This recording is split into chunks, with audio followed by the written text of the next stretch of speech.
Good evening, everyone. We're called here to order our regularly scheduled council meeting of March 27th. As we gather, we always acknowledge that we are gathering on land which the traditional territories of the Coast and the Straits Salish people. Specifically, we recognize the Lekwungen people known today as the Songhees and the Esquimalt nations, whose traditional connections to these lands and adjoining waters continues to this day. Up first, we have approval of the agenda. Moved and seconded. All those in favor?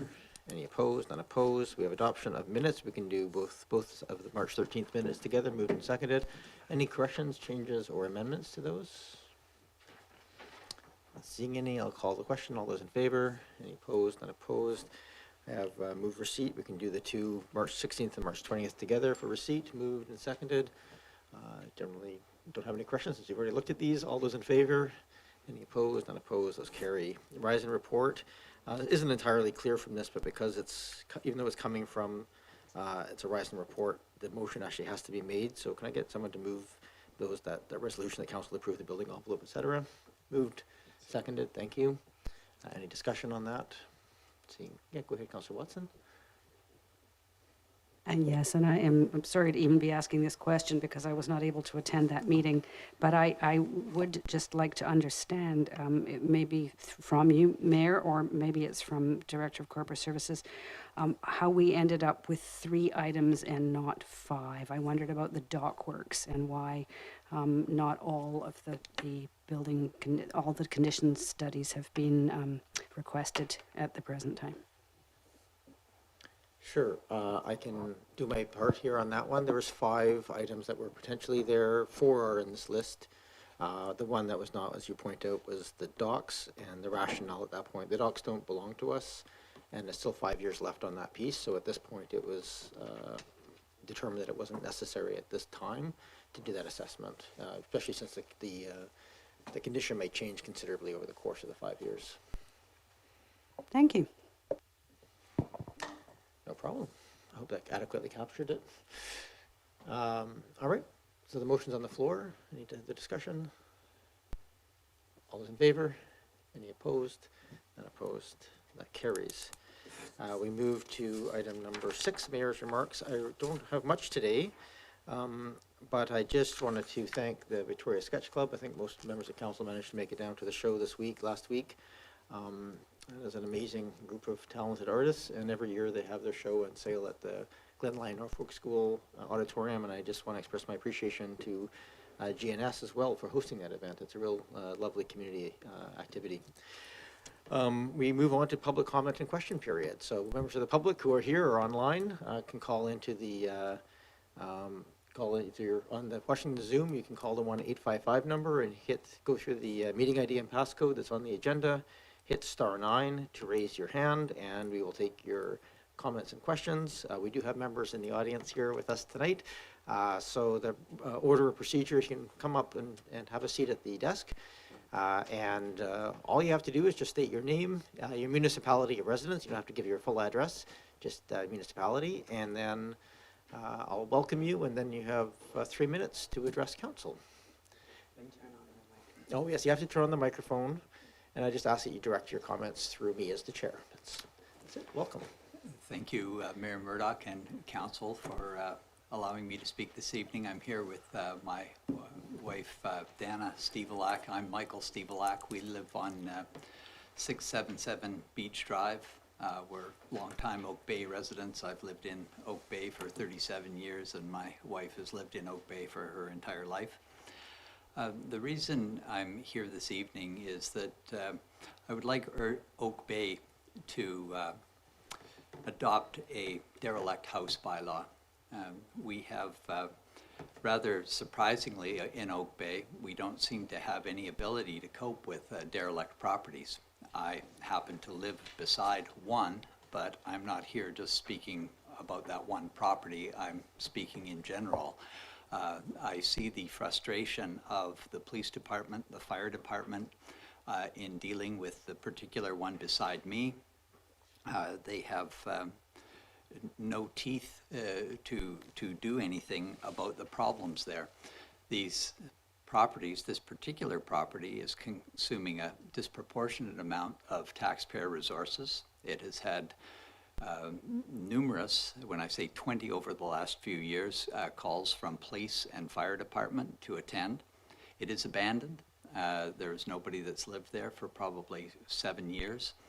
And it's a disgrace. It's a blight on Oak Bay, and there's more than one. And I would just like to encourage Oak Bay that they should work to adopt a bylaw. There's a number of bylaws that are out there that they pattern themselves after to allow them to, if there was a concern expressed by a police department, a fire department, a health authority, or an environmental agency, that the Oak Bay should be allowed to notify the property owner, give them a reasonable amount of time to rectify. If they cannot rectify in that reasonable amount of time, my proposal that would be that Oak Bay could rectify at the owner's expense, and anything that was not collected or collectible from the owner would be considered arrears property taxes. I don't believe in the $200 fine, that kind of thing that some of these have, because they're toothless, and I know that people would just cut the check for the $200 and continue. So that is the reason I'm here. I've expressed this concern for a few years now. And I realize it's been COVID. I realize that there's a lot of priorities in Oak Bay, but I would hope that we can bump this up in the priority queue at this time. Thank you, Mayor and Council. Thank you, Mr. Stevulak, for coming in tonight. Just for your understanding of procedure here tonight, in the public participation period, we don't make any decisions or give direction in this period. But members of council can, at the end of this meeting in their new business or at a future meeting, bring forward a notice of motion or a direction to get some information. So just in case you're expecting something here right now, that's just so you understand the process here. I am not. I just wanted to bring it to the attention so that it could make its way onto future agendas and that it could perhaps be bumped up in the priority queue. Thank you. Very good. Thank you very much for coming tonight. Are there other members of the public who wish to address council at this time? Again, if you're called into the 1855 number, you would hit *9 to raise your hand and indicate you wish to speak. That's *9, not #9. *9 to raise your hand. And or if you're, of course, in the Zoom app, you can also just hit the reactions tab and raise your hand that way. I would give this a few extra seconds just because there is sometimes a bit of a technology delay. And I don't see any hands raising, so I'm going to further raise hands raising. So I'm going to call that portion of the meeting to a close, and we'll move on to the reports and memorandums portion. These are subject to public input, so but because these have all been dealt with at the Committee of the Whole, this is sections 8.1 to 8.5, and we've had public input and robust debate at that time. These are essentially the recommendations that have come out of the Committee of the Whole and to Council. Anybody who wishes to address Council on any of these, 8.1 to 8.5, I would ask that you would indicate at this time, and I'll just allow that discussion to happen from public input at this point. So we have one member online. If you wish to unmute yourself, if you could indicate your name and municipality of residence, you are welcome to speak to any of the items. Just perhaps you could let us know which item you're speaking to. Go ahead. Thank you, Mayor. Can you hear me? Eric Zhelka, telephoning from or calling in from Oak Bay, the north part of Oak Bay. Yes, we can hear you, Mr. Zhelka, and welcome. Thank you very much. I did send a correspondence in regarding 8.2 with a financial plan. Strong objections to the rather large tax increase. It is quite out of order. Out of alignment with most of the other local authorities throughout Vancouver and throughout British Columbia. So I just wanted to point out the fact that it just seemed quite unreasonable, and I wanted to add my voice to the few that have put forward that I think it's unreasonable. Thank you very much. Thank you, Mrs. Zhelka. And yes, your email letter did come in to us this afternoon, so thank you for that as well. It has more detail of your consideration, so thank you for that and for reaching out tonight. Is there anybody else from the members of the public who wish to address council at this time?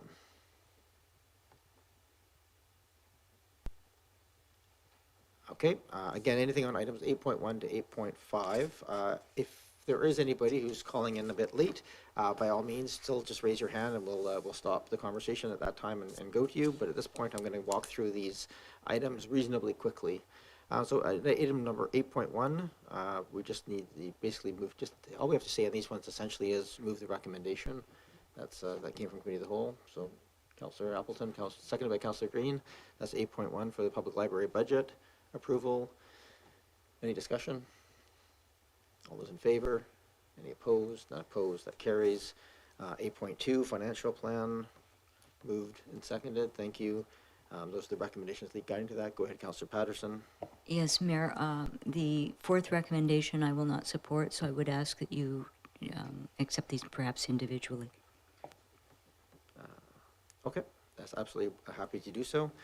So we'll take procedurally here, if I can just use my discretion to sever, I think that's acceptable. So we'll take the first one first, which is to conduct an economic analysis, et cetera. So I'll just take them as all moved and seconded. I'm just going to separate them. So I'll just call the question on the first one. All those in favor? Any opposed? None opposed. That carries. The second one, this is to provide options for district-wide review, optimizing services. I'd already moved and seconded. Any discussion? All those in favor?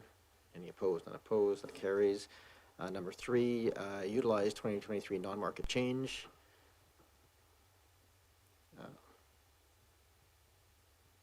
Okay, yep, thank you. All those in favor? Any opposed? None opposed. That carries. And then item 4, Councillor Patterson, this is the one you wanted to flag. So this is directed to increase the budget permit revenue.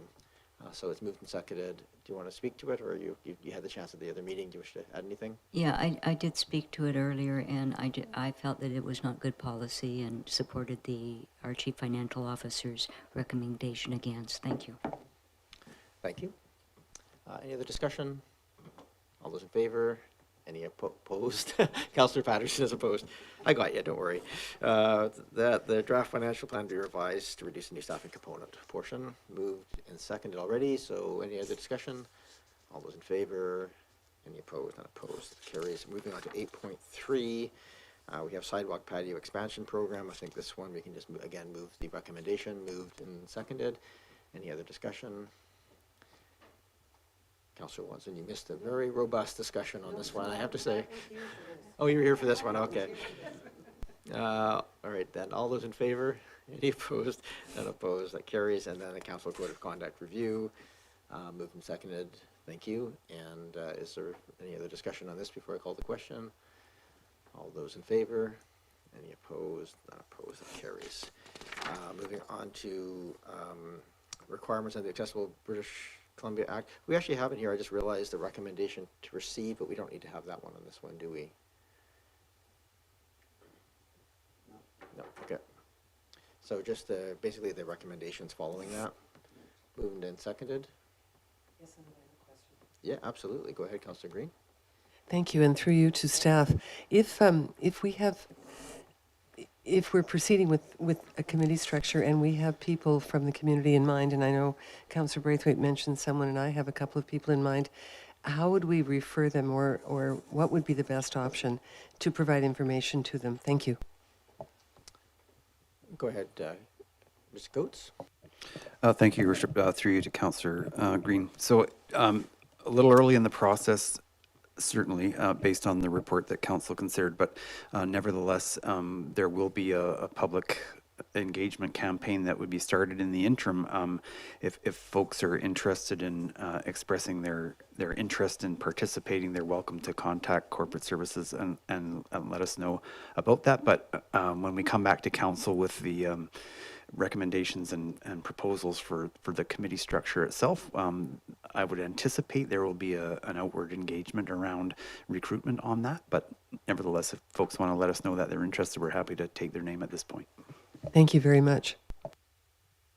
Thank you, Councillor Green. And I would certainly encourage anybody who's interested in any of our committees or commissions, you can reach out and talk to members of council to get a feeling of what they do, and then you can also reach out to staff at any time of the year and put your name forward as well. So go ahead, Councillor Patterson.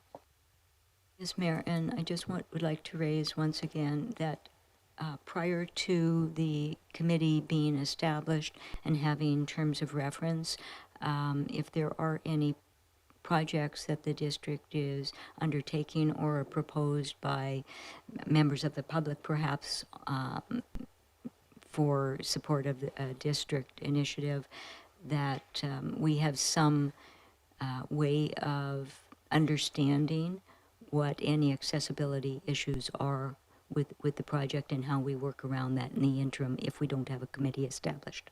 Thank you. Yep, thank you. I think that was well discussed at the last at the last meeting, and the importance of that work to happen even before we have a committee. So thank you for raising it again. All right, not seeing any other discussion, I'll call the question on the recommendation here. All those in favor? Any opposed? None opposed. That carries. We move now to item 9.1. This is also subject to public input. If people wish to address us on this, you're welcome to call in. Generally speaking, we will have a presentation, have questions, and then go to the public. So I would suggest if you are watching and you want to have any questions or comments related to the item number 9.1, you do so now, so that you're in the queue when we turn to the public for questions. Don't wait until that time. So with that, welcome, Ms. McCann. Hi there. I'm just going to, through you, Mayor, I'm going to read this on behalf of Director Payne in regard to our process around grant and aid. The district provides annual grants and aid to support local community services provided by eligible organizations. Grants and fee-for-service agreements are awarded according to the district's grant and aid policy. The draft financial budget plan includes $205,900 for both ongoing and discretionary grant applicants. The staff report identifies specific ongoing grant recipients, such as the Oak Bay Volunteer Services Society and those listed in Appendix 1. Council has options in terms of how to fund and award ongoing recipients. For example, in 2022, Council approved that certain of our ongoing grant recipients could enter into a fee-for-service agreement with the district as opposed to applying for the grant every year. And this option was offered in certain cases to reduce administrative burden on both the district and the applicant, as well as provide stronger financial certainty to recipients. While Council has approved direction for ongoing grants and agreements, Council retains the right to cancel fee-for-service agreements and grants in any given year. I'd like to bring your attention to one item listed in the 2023 grants under ongoing. There is an amount there for the Greater Victoria School District Crossing Guard, and Council may recall that we approved an amount, but it was a one-time amount, and that will be coming back to you in terms of what the ongoing grant amount will actually be. So I just wanted to make note of that. Council has tentatively approved the 2023 discretionary grant budget of $74,700. In the next step, Council will receive the grant and aid package, which includes copies of the applications that were received by January 31st, 2023, a copy of the schedule to be used to document their selections, and a copy of the district's grant and aid policy to assist in determinations. During the process, Council also has the option of reserving a portion of the discretionary budget for future use. There's no limitation on the amount that can be held in reserve, but I do think that there is a bit of a practice where you do that annually. As recommended by the staff report, councillors would review applications individually, select their recipients of choice, and select the specific grant amount, while ensuring that your overall selections do not exceed the 2023 budget. Staff will then collect and tabulate the selections from each councillor and compile a short list of applicants by preparing a schedule, which includes only those applicants who received at least 4 councillor awards or suggestions, and a corresponding grant amount, which would be calculated based on the average of the amounts awarded by individual councillors, with the proviso that councillors would not award less than 50% of the requested grant amount. And then the next step for council would come back into a committee of the whole and would consider the averaged grant amounts and invite shortlisted applicants to come and present during that meeting. And then finally, in May, you would make your formal award. So in summary, the options in front of you are to adjudicate based on this suggested scoring mechanism, or you could collaboratively just look at each application together and make decisions that way. And that is my report. Thank you, Ms. McCarron. I think I called you Ms. McCann. Yeah. I kind of stumbled in my mouth. I'm That's like, okay, I'm doing the I didn't same. quite sound right, so so that gives you permission to stumble all you want. You Okay, didn't do awesome. that, so I just look bad. So thank you for that overview, and happy to take questions of, so again, just for very clear, we're trying to agree on a process, and then that process will come back to council to make the actual decisions. Sure, go ahead, Councillor Green. Thank you. I really find the collaborative process useful and helpful, as opposed to scoring individually, but that's just me. Others may have different views, but I find that helpful and meaningful, and we have a more full, we have a more full discussion when we do it together. However, others might want to do it individually, but I prefer the collaborative approach. Thank you. Thank you. Go ahead, Councillor Watson. I'd just like to ask a question through the mayor to Linda, please, about Ms. McCarron, about past experience and, collaborative processes for, 7 of us to sit here and, in effect, a fairly small amount of money for 20 different applicants. How long would that take, practically speaking? I am curious about that. Through you, Mayor. My understanding is that historically, the group has considered ranking individually and reducing the conversation in front of the public as to the prioritized ones. And that was, Director Payne mentioned that doing it individually could take a long while. So we have 21 applications for discretionary amounts. So I think, too, are you considering bringing all those applicants in as well? So it could be a much longer process if you don't decide to make it a little more succinct. Thank you. I think historically it has taken quite a bit of time, so this approach has been one, I think we're still fine tuning it, and I appreciate this coming back to us in this way to kind of talk through it. And I think it's important that for clarity, doing the ranking gets us to a starting point. There's still the ability to go through line, like item by item, and have that conversation. I think we've probably not done that maybe sufficiently to kind of address some of the nuances of these pieces.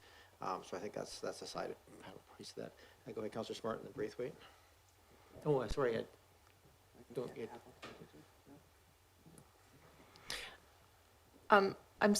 I need a little bit more clarity around these two options because I thought I understood the two options, and then when you just presented it, it seemed quite different to me than what I had read, and so I gathered the decision we're making right now is between two options. That's correct. That's correct.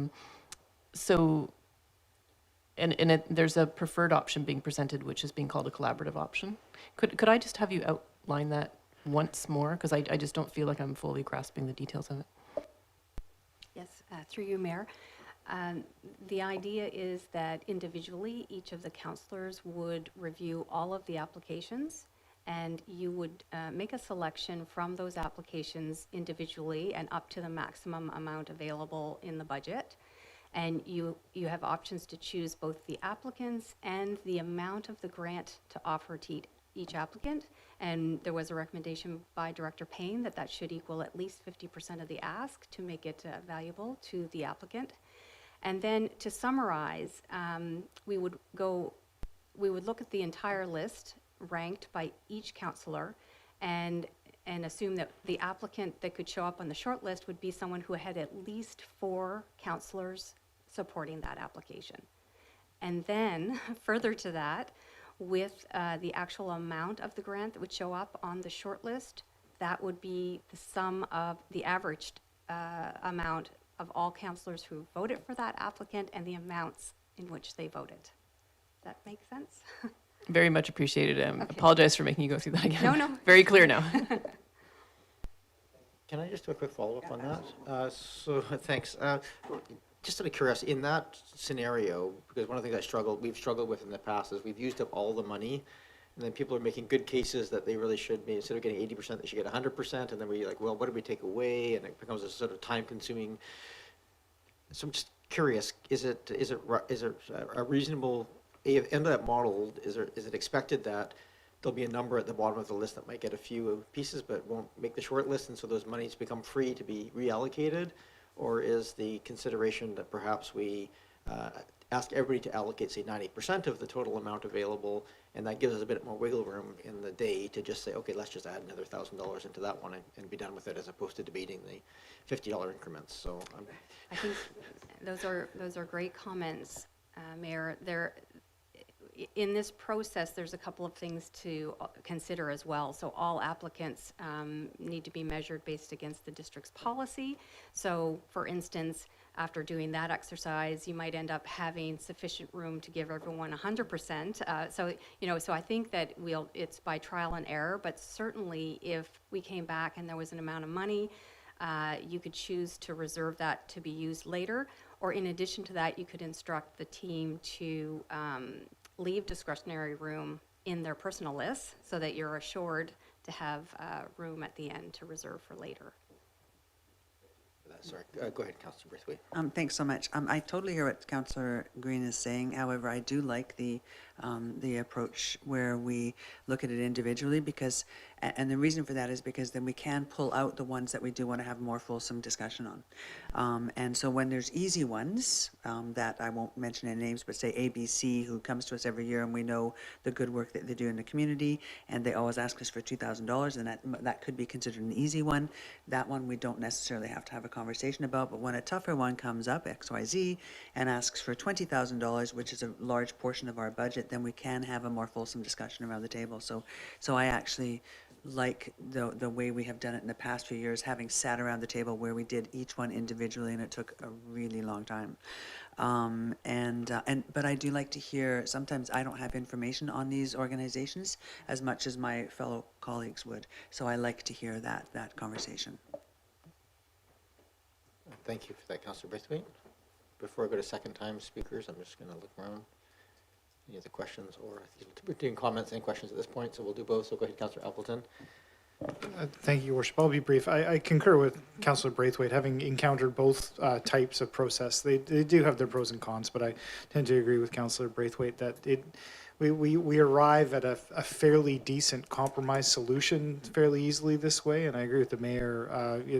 There's probably some tweaking required here, but I think our experience over the last couple of years is that, it follows a fairly organic process. We end up usually with a little bit left over in any case, and then it's a fairly straightforward process. So given the overall amount of money that we're talking about here, I think probably the recommended process and the process that we followed for the last couple of years is my preference. Thank you, Your Worship. Councillor Green, and then Watson. Yeah, I'll be brief, and I totally understand what my colleagues are saying. Well, one of the things that strikes me about the individualized process, and it has been an interesting exercise, is it like an in-camera meeting because it's being done privately, and then we come back to the table, and there's the 4-3. That's kind of like a vote behind, I guess it feels to me a little bit like an in-camera vote behind closed doors. My responsibility is a public one. Those decisions are public decisions, and we're accountable for those decisions. So the more accountability and light you can shine on the process, the better, in my opinion. But again, my opinion, and I will certainly defer to my colleagues, but I really have enjoyed the collaborative. I know it gets sometimes tricky, but I really appreciate all the comments around the table. Some people, as Councillor Braithwaite pointed out, some people have information that I wouldn't normally have. So doing it in isolation, I understand that that's expedient, but I think it's more meaningful to do it together, but that's me. Thank you, Councillor Green. Just for clarity, just I think for the record, I just want to make sure we're clear on this. In doing the evaluation and submitting those numbers will come back at that point, come into the public realm, both the thing and so forth. So I just want to make sure we're not doing any of those decisions behind those pieces. So that's important. I'm just going to go back to Councillor Patterson. She hasn't spoken yet, and I'll come to second-time Speaker Watson. Thank you, Mayor. And just following up, I certainly also appreciate the method that we have been using, adjudicating and averaging scores and still having conversation. I think Councillor Green, though, has raised a point that perhaps I have not fully considered. And so for transparency, we get a list of grants and we make decisions and that information is public. Perhaps whoever on staff looks after this, could just remind me of the applications that come in then. Is the entire list of applicants made public, or is the information that is made public only the perhaps shortened list of applicants? Through you, Mayor. Yeah, go ahead. Yes, my understanding is that it is 100% of the applicants are made available to you, and we don't make any judgment calls. Yes. Thank you. Sorry, go ahead, Councillor Watson. Thank you, Mayor. Through you to Ms. McCarron. This is just a request for some further information about the step 2 in the process, the adjudicated process. How much, having not done this under the method that's being discussed, how much information about the individual applicant and their request and the purpose of that request actually then comes in the package to council? It says itemized list, and I'm just seeing like the name of the organization and an amount. Would there be more than that, I expect? What would I expect to see? Through you, Mayor. Yes, we would provide you with all of the applications themselves, so you would get the full application, the list, and the policy as well. Thank you. And be careful what you ask for, because it is a substantive package to go through, I can say that. Go ahead, Councillor Braithwaite. One thing is that the only information we get from the applicant is sometimes it's very minimal, so sometimes you do have to look into it a little bit more, so, yeah. So I guess the other piece of this too is there's two things that come up that have caused a little bit of hiccups in the past. One, where there hasn't been adequate information for us to make a decision, so we're often making decisions either on the face of it, it seems reasonable, but we don't have much background, or it doesn't seem reasonable, but we're making a decision without the information. And I guess my question is in this, because the total amount approval is done at the financial planning piece, those decisions could be deferred, I suppose, in this situation, correct? If there was a grant application we didn't have enough information to make a final decision on, we could leave it, but then of course, unless we used up all the money, essentially is how that would play out.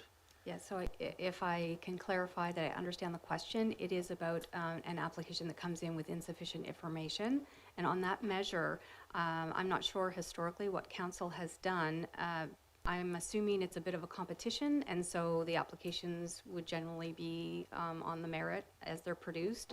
But perhaps you've in the past given applicants a chance to, send additional information in at a later date. So we would certainly take council direction on that. And then was the second part of that question in regard to the not using the full amount of the budget? Yeah, I just really for clarification, at the end of the day, we've allocated a total amount. So if in the process we've allocated all of it, we can't then go back and ask for more information and then allocate more money. That's the bottom line. Ideally, you would stay within the budget that you have approved, and also keep in mind that historically you would leave a little bit of room for unexpected or unanticipated requests, so that it does allow you that opportunity should something that you really want to support come up. Okay, thank you. So yeah, I guess that's the last part of the other question I had was in the direction given here for process. One was just a very simple question. Grants are typically rounded to the nearest, $100? Is that sort of the practice?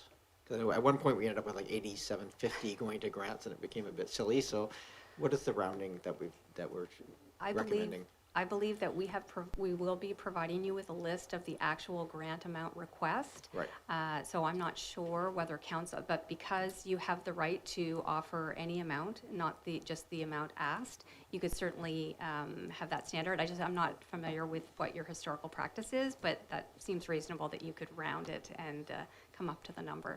Okay, thank you. And I guess the other question I maybe just ask opinion of, you did mention, we have, I think in the past, left some money available to do grants later. So if someone's coming up in the summer and says, I've got this idea for a concert and I need some money to do it, we have funds available for discretion in those times. So I'm just wondering, is there any suggestions here of perhaps allocating 90 or 95% or something like that to do our allocations with? If that's the will, I guess that would be the will of council and just our choice. But do you have staff put any thought into what that might be, and what an appropriate amount of reserve might be? Again, I think that it's definitely at the pleasure of council. A lot of times, I'm guessing that these applicants are putting forth an amount to do a specific activity. So one might also consider what the applications are for and whether or not, you know, shaving a bit off of it impacts the applicant. So, I mean, I think it is definitely open to practice and then perhaps response from applicants based on that practice. Thank you for that. And last question, in the last couple of years, as noted, we actually haven't had, we haven't had applicants that match the grant availability, but that was definitely not the long-term tradition. We've typically had a lot more ask than money. And I probably imagine that's likely again this year, although we don't know for sure yet. Yeah, so I think what was the question I was going to ask related to that?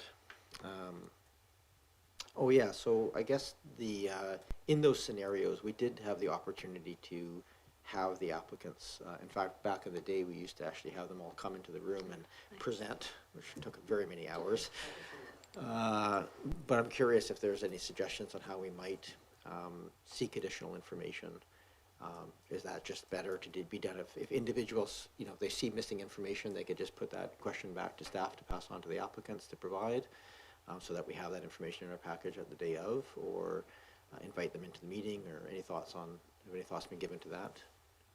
I'm putting you on the hot spot here. No, that's okay. I mean, there's a couple of avenues that I would choose if you're asking my opinion on that or a recommendation. But if we have an application process, I assume it's sufficient in terms of what we request from them. And if we find that generally speaking it's not sufficient, then we could increase what we ask. And secondly, staff could do a bit of an audit vetting, that's, you know, from the finance department, to make sure that applications are complete.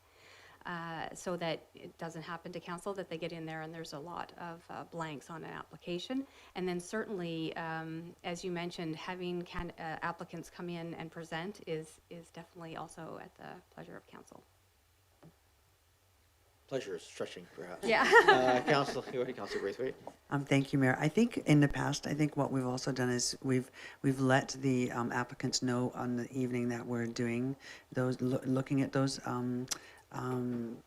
applications, and a lot of them just show up, and then if we do have the questions, then if they're in attendance, then they can answer, and I think that helps as well. So hopefully they'll just show up and not want to make a big presentation. Okay. I don't see a lot of other questions here, so I'm going to go to the public at this point. Is there anybody from the public who wishes to speak to the matter at hand? This one probably isn't going through a lot of excitement in the public realm, but go ahead. We have Mr. Zhelka still online. Welcome back to the meeting. Thank you very much, Mayor, Chair, Eric Zhelka from North Oak Bay. I appreciate the opportunity to speak on the process of the discretionary funding. When the actual grants come forward, I would hope that as part of the discretionary process that council members would ideally not fund items that were more in the political realm and would focus more on those that would be of direct benefit to each and every citizen throughout Oak Bay with respect to, for example, things like concerts or festivals and those sorts of things. I just wanted I have noticed in the past that at times, sometimes lobby groups somehow get money allocated to them, and I worry about that. Thank you very much. Thank you, Councillor Zhelka. Coming back to this table, any other members of the public who wish to address council on item number 9.1? I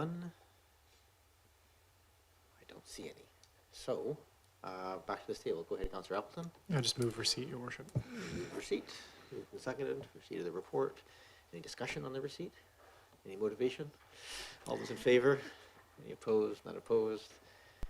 Your Worship, I would move the grant and aid process as per the staff recommendation. I guess I would just clarify that it just indicates in the agenda recommendation, it says that the 2023 grant and aid process be approved by council, and I guess I would just further clarify that that is as per the staff recommendation in the staff report.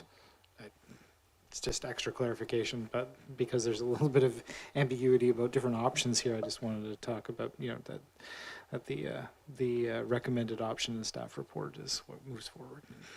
So this is the steps 1 through 5, and averages come back for those pieces with those guidelines. Is that the? Yes, Your Worship.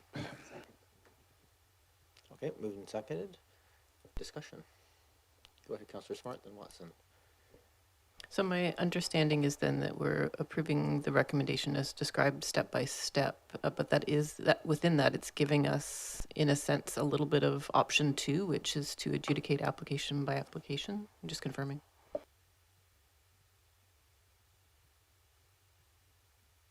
So, yes, I think that's a fair summary of it. The at the end of the day, since two councillors haven't been through this before, I'll try and what it looks like on the ground. By email will come a package of all of the applications with all their details and a spreadsheet that lists them and asks you to give them anywhere from 0 to the maximum amount. I would ask, it doesn't say in the policy, but not to give more than 100% of the ask, because that gets pretty confusing. And then we all fill in that spreadsheet. We submit it back to staff. They take that. They basically generate a one-time spreadsheet that they bring into the meeting with us. And then we have the list of, so it'll be broken out. It sounds like this time by the there'll be, if things didn't get a majority of people giving them some money, then they will fall into the bottom of that list, and then the ones that had at least 4 people would fall onto the top of that list. And then we basically go through them one by one just to sort of say, okay, does this make sense? And it gives everybody a chance to, if they feel like, maybe somebody gave it nothing because they didn't see the value, but you have a chance in this room to say, no, you don't, maybe you don't understand what value this has brought or why they are so high, and then we can readjust it. And so my only, so that's basically the process. So is that fair, Ms. McCarran? Thank you, Mayor. Yes, that's exactly right. Okay. Back to you, Councillor Smart. And let me know if there's a question that gets too off track from the current decision at hand, but I'm just wondering what within that, what the accountability is for how the money was spent in the previous year, and whether we get feedback on being a previous grant recipient, and does that become part of the evaluation?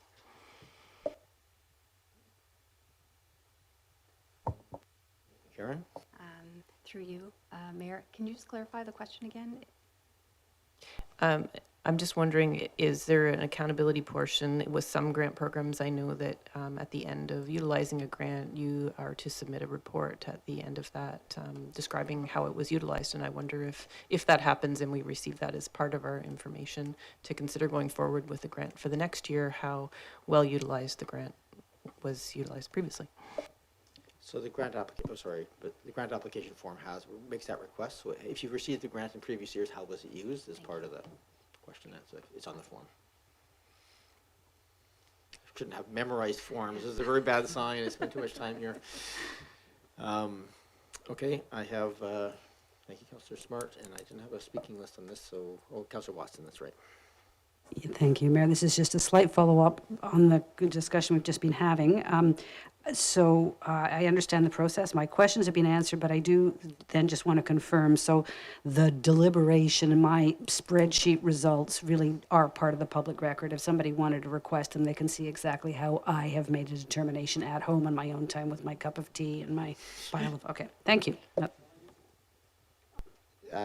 Just for the record, though, actually, just because I think I don't know does that spreadsheet get circulated prior to the meeting, or does it come into this meeting with because I don't know, because what goes onto the record is our decision as a council, not the individual pieces, so I'm not sure that the spreadsheet actually goes into the record as those individual pieces. But Ms. McCarran, do you know off the top of your head? I'm trying to remember. I seem to recall it came in just as a spreadsheet on the screen, not as part of a report.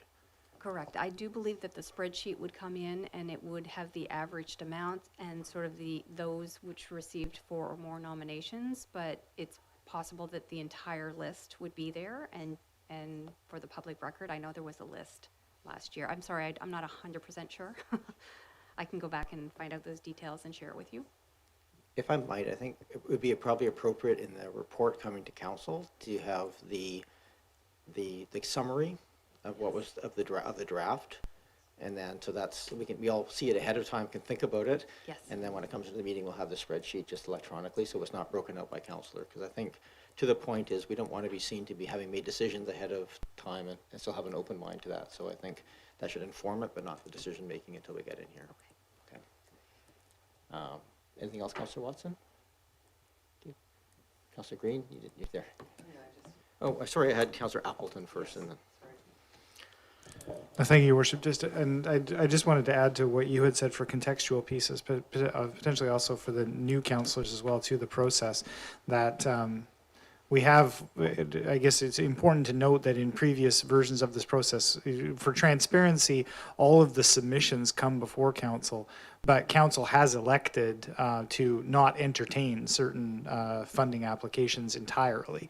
So council has made the decision to exclude certain applications because they don't fit with the grant guidelines, or that they're just not suitable for the Oak Bay grant, grant that they just don't fit, or they're not suitable applications. But the entirety of what is submitted to the district is reviewed by council in the public sphere, I guess. So I just wanted to clarify that there is an option for councillors who haven't been through this before, that there's an option to essentially dismiss or and obviously changing amounts. Yeah, but you can exclude an application that doesn't fit with the grant criteria. Yeah, or does, but we don't have enough money to fund them all. Yes. Any other discussion on this? The only thing, go ahead, Councillor Green, sorry. That's okay. And not because, with all due respect to staff, not because I don't agree, I don't disagree with the process generally. It's just that I would like to do a collaborative process. I think part of it is a reflection of COVID as well. We spend so much time on a screen doing things individually alone in a room without being together. It just, for me, this year felt like the opportunity to be together and do it collaboratively. So I'm only not supporting the motion for that reason. I would like to have done it collaboratively, but I really appreciate staff's report, and this is a very good process. So it's not about that. It's just about wanting to be together to do this together. Thank you. Thank you, Councillor Green. I'm just going to ask, because I think it's probably a sage idea to hold back a little bit of money for later in the year, is to consider amending this slightly to also just to set aside some amount, maybe 10%, maybe $5,000, something along those lines to have for later in the year, so that we're making a decision on a subset of this, so we have some freedom. I will say that we don't often get a lot, but I think this year, just given the nature of the rebound of social activities and stuff, that we're quite likely to get some this year for pieces. But that's just my own piece. I'm not going to make the motion myself. If anybody, go ahead, Councillor Appleton. Thank you, Worship. So I would make an amendment to the motion on the floor that 10% of the approved budget for grants and aid be reserved for, well, essentially that be reserved outside of the proposed budgeting process for emergent issues during the year. Going to make that a simpler motion. I think you kind of half motivated and half moved the piece. I think the motion would be to amend the annual discretionary amount used for the council allocations to 90% of the total annual discretionary amount. Yeah. And so it's moved. Was there? I think I saw a seconder. Yeah. Thank you. So it's moved and seconded for the amendment. Go ahead, Councillor Green. Just a question. Would it be possible to separate the amendment? I would like to support the amendment. But I'm not supporting the entire process, but I would like to support the amendment if that's possible. Thank you. So procedurally, the best thing to do would be, in this case, to support the amendment in that scenario. But then we'll have an amended motion. Even though you support the amendment because it makes it better in your mind, you can still vote against the main motion because it might still not be good enough in your mind. That would be the piece. But always good to try and get the motions as good as you possibly can, even if you can't support the whole. Yeah, go ahead, Councillor Watson. Thank you. I'd like to just speak to the amended motion or the amendment that's on the floor. I'm concerned that we may then be putting aside some money that never gets spent that would have been better used for the folks who are in front of us when we have our deliberations. So I just wanted to ask a question about timing. The 20 or 21 applicants who will come to us for this first round, we're going to see those when, and when might we see over the balance of the year other applications? I guess that's my question as out of concern. Sure, thank you. Ms. McCarron? Yeah, so we would be, through you, Mayor, we would be making deliberation and decisions, council would be, in May for the amount, and then we would have the balance of the year for new applicants to come in. I believe that would be Okay. I'm going to just point out as well, just to be absolutely clear, if this amendment passes, it gives us at home with the spreadsheet 90% of the total to work with. When we come back into this room at the end of the day, we have the ability to allocate 100% and move those. It doesn't limit us. It just allows us in the standalone portion not to kind of allocate what we think is appropriate. And that is not uncommon that we'll come back in here and say, okay, well, let's just move this back up to 100% or something of the ask. Just, I don't want you to think you're hamstrung at that point and not allocated. Go ahead, Councillor Patterson. Thank you, Mayor. And I basically support what is before us, but I guess then in my mind it is, instead of the council will approve the annual discretionary GIA budget, we are committing in advance of approving up to 90% of the budget. And so if we proceed along those lines, and there's wisdom to doing that, at what point in time do we have a conversation at the council table about the other 10%, or would applicants be applicants who do not receive funding, might they be invited to apply or be deferred until a later consideration date? I'm not sure. Is that a question, or seems more rhetorical than? Well, it is ask? it is a question, and I guess we haven't really had this discussion before because it just hasn't. In actual fact, as we have reviewed the applications as they've come in, sometimes they were under the total amount of the discretionary, and so it just felt that there was always some left over, and that could very well be the same case this year. But I don't really recollect that we have ever had a discussion following that about, other than if an application comes up later in the year for something, then we go back and we consider it. But we have not had any discussion about use of the funds or how the funds are allocated if they are not put forward to the grant applications. Thank you. I'm going to just, not to put words into your mouth or anything, or direct actions, but because it doesn't relate to the amendment that we're speaking to here, but it does raise an interesting point, and I might suggest that once we deal with this amendment that's on the floor of setting the amount that we're going to have in our spreadsheets at 90%, to then maybe do a motion, another amendment that might also, because it sounds, I get your point, is that we don't have any policy of what to do with anything left over, to perhaps also add direct staff just to add to this that surpluses go back into the grant fund so that they could be reused or some other direction, or come back with or anything else that you want done with those. There's a bit more clarity, but perhaps think about what you might consider as a motion arising to add on to this, and we can do it as a motion arising or as an amendment because it's not directed directly to this to the process in place. But it is a very reasonable point that we do set these aside for the good of the community, and perhaps we may want to consider what to do if we don't spend it all. Right now, we have a motion amendment that council allocate up to 90% of the total budget.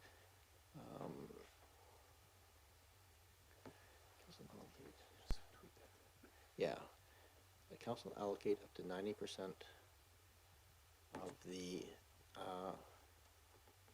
So it'd be of the annual discretionary budget. That's the terminology in the report.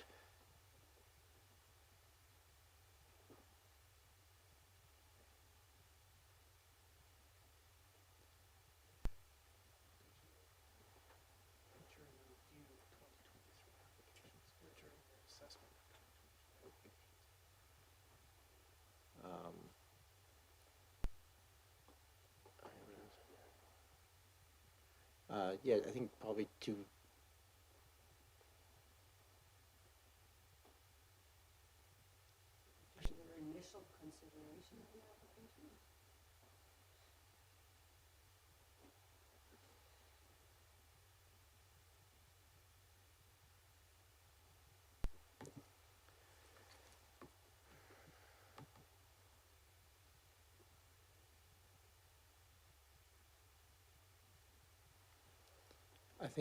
I just think the up to is not required. It's just 90%. And that gives us the total amount we have available to us.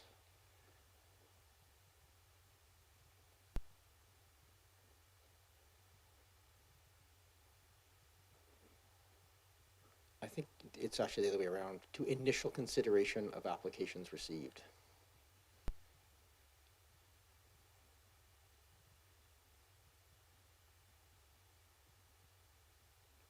I think that's, yeah, just relieve those three. Yeah.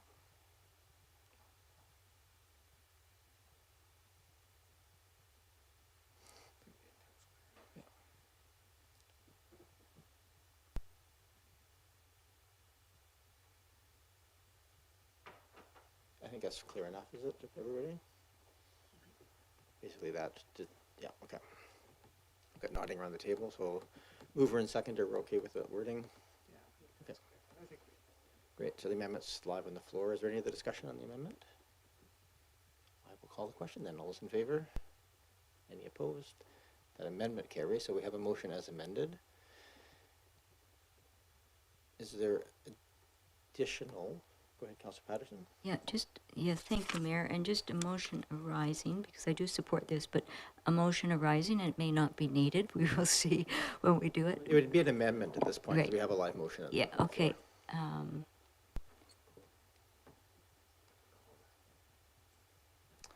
Yes, so if you want to do a Okay. motion arising, I can call the question on the main motion, and then we can do a motion arising. Okay, I'll do a Maybe- motion arising then. Okay. Okay. I'm just trying to think though, but can you just give me a snapshot of Yeah, what you're? well, what you're seconding what yet? what I've come up with so far, and it may or may not be needed, that we direct staff to include unallocated 2023 GIA funding in the third quarter budget report.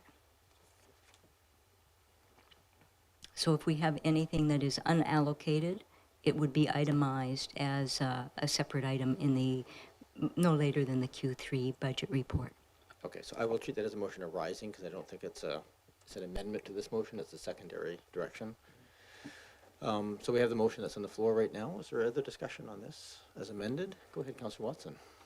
Yes, sorry to ask again, just for further clarification. I just want to make sure I wouldn't be supporting something that leads to a second round of grant applications later in the year, and which I'm sure staff don't want and we don't want, and neither does the community. So we are really intending to actually do this as a once-off for the year under a standard process. And then on the off chance that there is some money left after that, individuals then, how do they come to us to request that? I guess that's my question. Through using the same process, just one at a time, or? Ms. McCarron? Through you, my understanding is that we do give the public a deadline of January 31st, 2023 for applications that are available for consideration. And I am not, I don't think there would be a formal process, but I can also check on that. But people will just come to council and the municipality if they want funds, seeking fundings, yeah. When they've seen them come before, they've generally filled in the same form. Yeah. Okay. And provided it to us for the ask. But that's been the practice in the past, so I think it's probably a bit discretionary in terms of what the ask is. Sometimes these are very minor, and that it's just worthwhile just saying yes, that we can provide that. Go ahead. I'm just concerned that subsequent applicants be given the same consideration and meet the same expectations of the initial round. So I wouldn't like to think that just because you didn't have an idea at the beginning of the year that you were held to a lower standard later in the year if you came forward. Because I think that's important for transparency and fairness across the community. So that's just a comment. Thank you, Councilor Watson. It's a good comment, and I will say the grant policy is not restricted to just this. It's to all grants. But it is just, those are just guidelines. We don't actually have a hard and fast rule on them. At the end of the day, we have a lot of discretion at this table as to what gets grants. Okay, the motion is on the floor as amended. Any other discussion? All right, I'll call the question. All those in favor? Any opposed? Councillor Green opposed? That carries. So we have that piece there. And then Councillor Patterson, you indicated you had a motion arising you wish to make? Yes, and that is that council directs staff to include any unallocated 2023 grant and aid funding in their third quarter budget report. Moved and seconded. Is it, I'm just want to make sure I get the right wording here. Is it the budget report or the Q3, like the quarterly financial update? I guess it's a financial I can't remember if they call it a forecast or the financial update. Typically it would be Q3 reforecast, but I'm not sure if that's the right term here. Ms. McCarron, do you recall what the exact wording is that we use? We do use a third quarter forecast. Okay, so we'll use that wording for the language. The council directs staff to include any unallocated grant and aid funding in quarter three, in the quarter three forecast reporting. Just the annual discretionary or the entire? The other pieces are, I think, we're expected to be allocated because they're already sort of essentially standing grants. Okay. Okay, so the motion arising, the council directs staff to include, just catch the word, any unallocated grant and aid funding in the quarter three, there we go, quarter three forecast reporting. Good. Any other discussion on that? All right, all those in favor? Oh, I'm just going to ask a quick question before I call the question. My apologies. At that time, if there were, say, some substantive amount and we wanted to say, why don't we allocate this to a future as to roll over into the pieces, then we can have that opportunity at that time. Okay, thank you for that. All right, good. So with that, I'm ready to call the question. Any other discussion before I do? Not seeing any. All those in favor? Any opposed? None opposed. That carries. Thank you very much. And I have now messed up my notes enough to lose my thing here. There we go. We have one last significant item on the menu, which is the development variance permit for 25. On the menu? The agenda? Apparently he's hungry. I'm hungry. This is just the way. Item number 10.1, development variance permit for 2543. I understand, Mr. Bull, you're here to speak to that tonight. Thank you, Mayor. I'll provide a short introduction. We also have the owners, I think, online or about to be online. Oh, there is Susanna Machalak, the owner, one of the owners.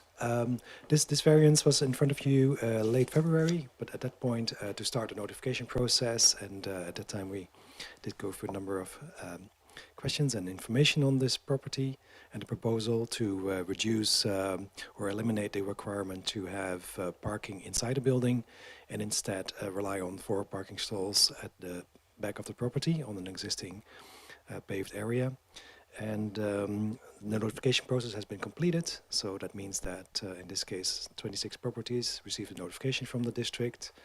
There was one additional submission provided to us, which is included in the package today in support of the application from one of the neighbors or one of the neighboring properties, 2 owners. Yeah, it's back for you for consideration for council to issue this development variance permit for a reduction in or elimination of the requirement to have parking inside a building. But the number of parking stalls itself stays the same as per the bylaw. In this case, this is a duplex, so therefore 2 stalls per dwelling unit, times 2 is 4. Thank you. Thank you very much, Mr. Bull. And it is open to the public for public input as well before we get to a decision. So I'm just going to make that call to the public. If anybody wishes to address council on this variance application, please do it so at this time. We don't have anybody in the chambers, and I don't see anybody on our list in front of me, so I'm going to go with chances are not too high that we have anybody, but I do want to make sure that people have the opportunity to speak. The owner has raised her hand. If you could just, welcome to the meeting. You can just state your name and municipality of residence for the record, and you can address council if you wish. Okay. Hi, everyone. Thank you. My name is Susanna Matchlak. I'm a resident of Oak Bay and the DVB applicant. I joined with my partner who was doing laundry, Rainy, just around the corner. I want to thank you for the opportunity to speak about the application. As stated in our rationale letter, my partner and I bought our home on Bowker Avenue in spring 2021. It was really a dream come true. We never thought our first home would be in Oak Bay, let alone near Willows Beach, which is our absolute favorite. It was when we were going through the application process for our basement renovation in late 2021 that we were notified that our new house didn't have a carport or a garage as required in the parking facilities bylaw. This was definitely news to us. Our first steps were to learn about the requirements and to consider our options. We read through, I read through as many past council meeting minutes that dealt with the issue, consulted with the planning department, engaged a draft person, consulted with the builder to get an idea of the cost of building a two-car carport garage. And of course, we spoke with our neighbors who we knew would be directly impacted by all of these actions. We ultimately decided that we would apply for this DVP with the support of the planning department for the following two reasons. First, we believe it's in alignment. The existing situation is in alignment with the intent of the bylaw to maintain neighborhood character and the streetscape. We learned through our discussions that very broadly understood or believed that the covered parking requirement was initially put in place to maintain the character of the neighborhood and the streetscape, basically to hide cars from view. And we feel that despite not having two covered parking spaces, we currently have 4 of the required off-street parking spaces. And these spaces, as identified in the site plan, are behind our house and completely hidden from the street view. Further, in consideration of our neighbors, we have planted an evergreen hedge around the side of our house and plan to build a new driveway gate this summer, as well as a privacy gate around on the other side of the house, or privacy fence on the other side of the house. So we expect these actions should ensure that our neighbors are shielded from seeing the cars, even though they are in the back. So that's kind of our neighbors and also from the street view. And also the second reason is that it kind of maintains the status quo. Although we bought the house in 2021, we learned from our next door neighbors who have lived in their home for over 31 years that there has never been covered parking on the property to the best of their knowledge for over 31 years. Further, we've spoken to all our immediate neighbors.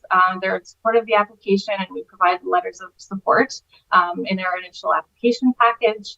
And finally, just building a carport, there will be required disruption, noise, and significant expense, not to mention the embodied carbon from the construction. So just in closing, I want to thank you for considering our DVP. And I also want to give a shout out to all the staff I've contacted on this matter. Everyone in the planning department, building, and bylaw have been really helpful, knowledgeable, and professional. And yeah, thank you. That's it. Thank you very much, Ms. Mastrellick. Thank you. And I don't see any other members of the public here speaking to the application. So are there any questions of staff or the applicant before we get to the matter of the motion? Don't see any. So we have 2 motions here. One is to receive the report. So moved. Moved and seconded. Thank you. Any discussion on the receipt? All those in favor? Any opposed? None opposed? Anybody wish to make the motion on, or any motion? Go ahead, Councillor Green. I'll move the second motion. Is this for approval of the? Yes, I'll move approval. Sorry. Okay, thank you. Staff, do you wish to have that read out, or is that sufficient for the record? The approval of the DVP is sufficient? That's sufficient, Your Worship, yes. Any further discussion or questions from members of council? I don't see any, so I'm happy just to come back to this table and call the question. All those in favor? Any opposed? None opposed? That carries. Your variance is approved. Good luck. And with that, that actually ends that item off the agenda. So have a good evening and good luck with the laundry. And we will move on to the next item on the agenda. We have item number 11, new business. Go ahead, Councillor Braithwaite. Thanks, Mayor. I was really struck with the Stevulaks coming tonight and chatting once again about the derelict houses. I know that they have had meetings in the past with the mayor, and I think I was in on one of the meetings, and I'm not sure if it was with Mayor Jensen or was with you. It must have been Mayor Jensen. And so this has been something that has been on their minds for a very long time. And so I'm thinking, I don't know what other municipalities do in this respect, but I do feel for residents who are in this position where they have a derelict house around them. So I'm wondering if I could make a motion perhaps to direct staff to bring back a new initiative impact assessment on options for regulating private property maintenance, if that would be appropriate. Before I get to a seconder, I just want to make sure that our process here, is that motion in order, or should it be a notice of motion to ask for that? Is Ms. Williams? Oh, Your Worship, it's a matter arising from an issue before council, and so council is free to make a motion to give that direction. To get information about it, okay. So moved and seconded, thank you. Given that it's a motion, then you are welcome to motivate if you wish. Yeah, I mean, again, I know that this has been an ongoing issue within our community, and the Stevulaks are not the first people to come forward with something like this or have a conversation with me around something like this. And I do worry about especially the comments that they made in regards to the number of times the police and fire are called to this just this one location. And if we have 5 or 10 locations like this within our municipality, which I don't know if we do or not, but we could, then look at the strain that is on the resources that we have within our municipality, which are small to begin with, our resources. So to have a strain like that on something that's probably not needed, is something that we could possibly regulate. I think it's important that we have a look to see what we can do around this. Thank you, Councillor Braithwaite. Councillor Green? Thank you, and I support the motion wholeheartedly because it's also a public health and safety issue. There are risks with properties like this. This is not the only property in Oak Bay, as we know. And it actually has been a concern for some time on the part of the Heritage Commission historically, and it goes along with the housing demolition issue, ironically, that some of these houses are so derelict that really the only option left is often some form of demolition. Anyway, so I will support the motion, and thank you. Thank you. Go ahead, Councillor Appleton. Thank you, Your Worship. Yeah, also in support, and I appreciate Councillor Braithwaite bringing it forward. I too was not aware. I knew that the house had been problematic from an appearance perspective for some time, but I was also not aware, and so I thank the Stevulaks for coming to council and bringing it to our attention that there had been so many police and fire responses. I was not aware of that, so that actually is significant to me. And similar to Councillor Green's comments, having heard from both the Heritage Commission and Foundation at different times about this property, I know that they were concerned sort of from the aspect of historically the building has heritage value, but they were significantly concerned obviously about left to deteriorate. There's not really much, I would assume there's not really much left to save, or it would be very difficult to reconstitute that building. So for the purposes of heritage preservation and the retention of significant buildings, I think that also has an impact. So thank you, Your Worship. Thank you. I just want to make sure we speak to the idea of derelict houses in general, not to the any one specific house, because that would certainly be the piece. But thank you, Councillor Smart, and then Patterson. I'm definitely in support of having a motion around derelict properties. I worry a little bit as it's written that it sounds almost like it could come about not being able to meadow your garden, or if you couldn't afford to maintain your house. I think that staff. I just want assurance that staff understands the intent that this is more around health and safety, which is my understanding. Fair, and I'm just going to go to the mover. Is that motion, does that capture what you said at the beginning?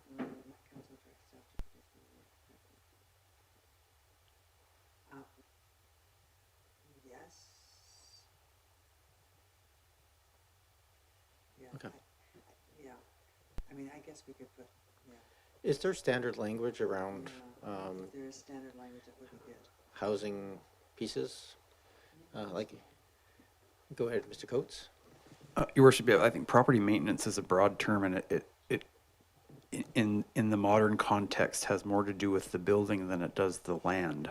And so typically this is a housing related issue. So that I think the notion of this would be understood by staff in terms of the applicability of it, less about the height of growth and more about the condition of the buildings on the property. I will, okay, as long as it meets the general sort of understanding. I will point out, this ask is for staff to come back and just sort of outline what it actually means and what the impact of staff to actually tackle it would be, et cetera, et cetera. So it's a very light touch ask at this point for those clarifications. I'm going to go to first time speakers first, but Councillor Smart, did you have anything else to add? Go ahead, Councillor Patterson. Yes, thank you, Mayor. And I think what is being discussed here is developing a policy around minimum standards relating to repairs and maintenance of residential and non-resident, I would think too, and non-residential property in the municipalities, just for clarity, because it has to be quite detailed, and if the time is going to be allocated to doing this, then I think we have to include both residential and non-residential property. Thank you for that, Councillor Green. Yeah, I was just thinking about some wording around clarity about the issue, and the issue is derelict properties at risk. There is a risk factor both from a public health and safety standpoint, but I appreciate the comments of my colleagues and the question from Councillor Smart.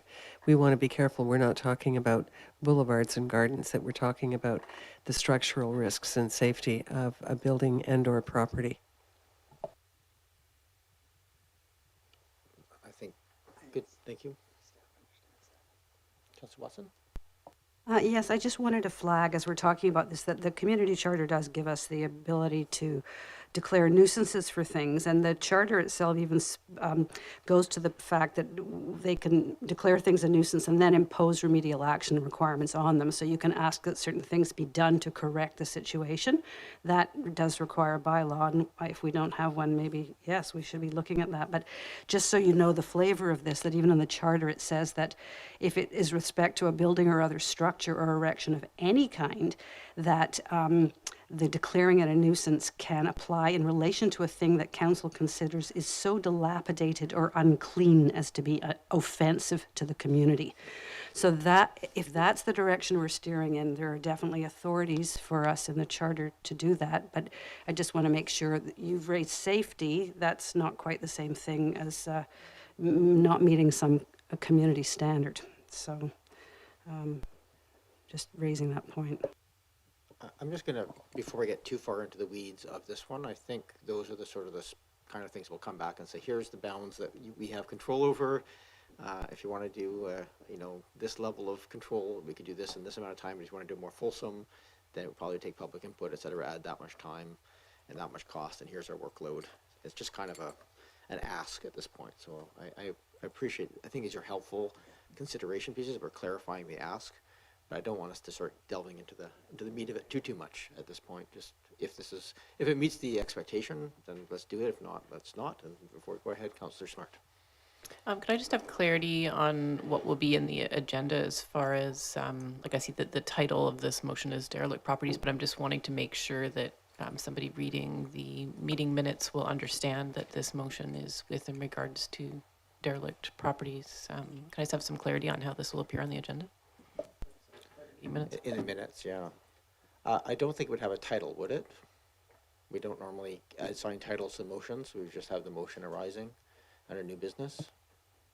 Your Worship, I think sort of thinking this through on the fly a little bit. So there was a public submission that you received tonight, and so I think the frame that you're seeing here, which it represents sort of standard terminology around property maintenance, and in particular, the use of the term derelict properties seem to be, at least in my humble opinion, representative of the submission that council received.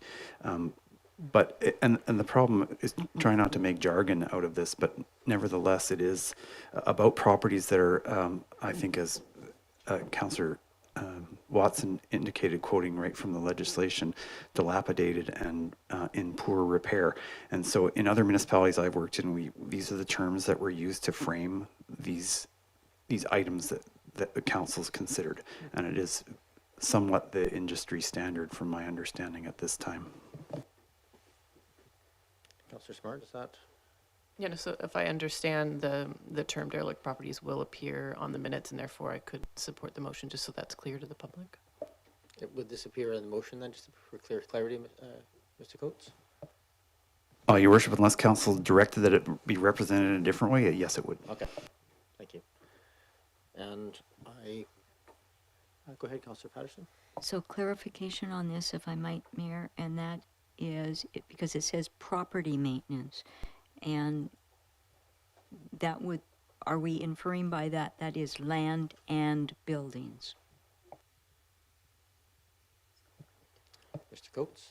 Your Worship, and I think there's a lot of scope definition that will result from this in the new initiative backgrounder, because it's it could be all of it or it could be some of it. And so I think my understanding of the general direction here were reflected in my comments earlier, that my understanding is this is more about the buildings and structures on a property than it is about the growths on the land.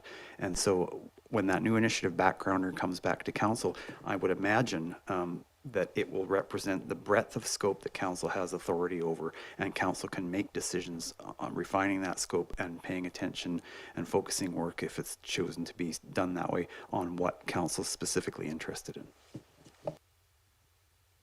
Councillor Patterson, is that sufficient? I think I do appreciate staff's clarification of that, and so certainly I'm comfortable that there is a common understanding of what they will address coming back. But I do see it as separate issues, and generally that means we also have to have all of the qualified people to inspect the services, which I'm sure we have now on staff. Thank you. Thank you, Councillor Patterson. I'm comfortable with the wording that's here. I do think, you know, again, it's rising in this meeting, so I think broad is good because staff can take it away and think a little bit about what should come back and give it their advice. I will note that there has been other instances in which like derelict cars have been left and they've leaked and caused environmental issues and so forth. So there's probably some environmental type questions and those sorts of things that might kick into this as well, under what's other jurisdictions might do and what those pieces. So I think leaving it broad is probably reasonable at this point, and then we'll come back to this table. Go ahead, Councillor Patterson. Thank you, Mayor. And just as a follow-up for that, understanding that we have a shared understanding of what it is we want, perhaps that would also include the differences between what we refer to as derelict versus condemned. I don't know what the difference is on that one. We'll leave the wording as it is on here for now. I think condemned gives us authority to take down. I think one of the problems is that they're not in that situation. All right, there's a motion on the floor. Is there any other discussion on this? All right, all those in favor? Any opposed? Not opposed. That carries. And any other new business? All right, so we move to item 12.1, which is the Help Cities Lead Climate Caucus letter. There's no one here to report to us. It's just a letter, but we should have a motion to receive it. Moved and seconded. Any discussion? Go ahead, Councillor Smart. I did submit a question to staff, but they probably had not time to address it before this meeting. But I just was curious, not having been here when the resolution happened in 2021, if there has been progress made on the recommendations in this report. I was just curious, I guess, a status update if it was possible. I think the status update is the letter, is essentially what it is. The endorsement at the time, I believe, was just a support for them going forward to other levels of government to get funding and for the work that was being done. Go ahead, Councillor Smart. Apologies, the wording in the letter made it sound like our council passed a resolution in endorsing, I guess, just the campaign, not that we would be doing any action related to their campaign. Okay, understood, thank you. And I should know this, but I can't remember. There'll be an update, no doubt, at AVICC on terms of what next steps and so forth are, but I know there was some additional funding requested out of partners and CRD some time ago, but I don't know where it's all sitting at in terms of the project at this point. So I think that'd be the best place to go ask the question, because it'll no doubt be at that table. All right, we have a motion to receive on the table. Any other discussion, questions? All right, all those in favor? Any opposed? None opposed, that carries. Why, I think that leaves us to a motion to adjourn. Moved and seconded, all those in favor? Any opposed? None opposed, that carries. Just to remind people, we can just stick around for a few more minutes. We're going to adjourn into a previous in-camera meeting.